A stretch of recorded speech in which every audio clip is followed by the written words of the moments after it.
Day 33 of Circuit Breaker, and we do some home baking. Well, mother and daughter doing home baking. I just do the filming and eating.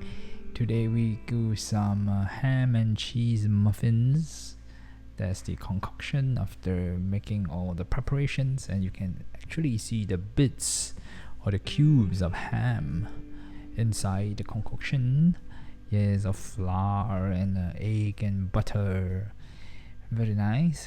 Just take them all up, put them in paper cups.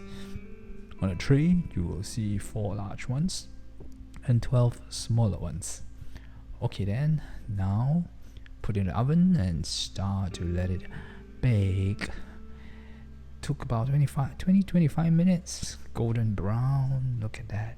So hungry. Ooh, yes, this is gonna be our snack and breakfast for the next few days. Yay!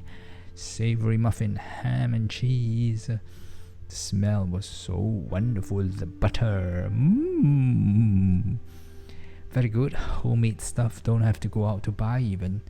Well, I had to buy the ingredients, of course, and I'm having one right now. Let's see. Let's take it out, pour it onto the plate so that we can take a closer look. It was hot. Oh yes, there.